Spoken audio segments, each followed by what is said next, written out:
อยทางน้องทุกวี่วันตั้งแต่วันนั้น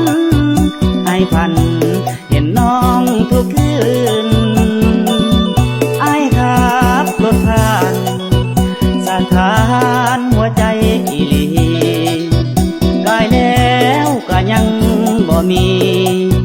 บ่เห็นตัวน้องออกมานั่งคอยหาบ่มาหาอ้ายแน่สาวย้อนคิดถึงเจ้าไอ้นี่โศกเศร้าโศกาไอ้นี่เป็นห่วงจำสวงอยู่ในดวงใจสัญญาบ่เป็นสัญญาไอ้เคยคิดว่าสิบ่นอกใจ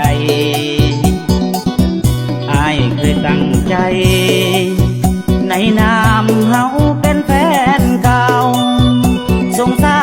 รไอ้แน่เด้อเจ้าคอยเจ้าผู้สาวใจดำหรือว่าสิรอให้อายนี่ได้คิดนำบ่เห็นน้องมาจนข้ามเวรหรือกรรมยังเบาส่วนยางเบาส่วนยางผิดหวังเจ้าหลอกทีลีไอ้นี่สิถอยถ้าคอยถ้าบ่มีหวังไอ้เป็นทางผ่านให้น้องมั่งที่พังน้องตัวให้เบาสวนยางยืนคอยทางแล้วน้องจากไป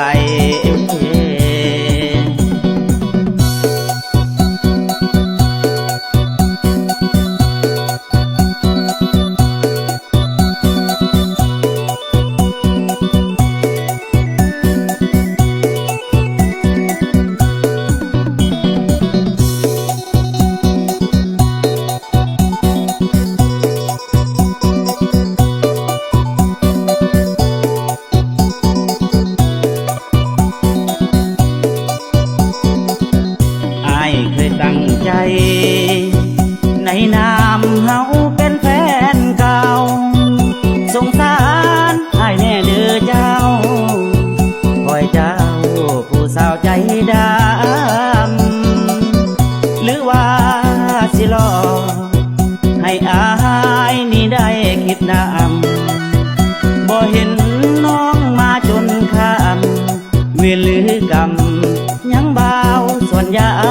งเบาส่วนยางผิดหวังเจ้าหลอกทีลีไอ้นี่สิถอยถ้าคอยถ้าบ่มีหวังไอ้เป็นทางผ่านให้น้องมั่งที่พังน้องตัวให้เบาสวนยางยืนคอยทางแล้วน้อง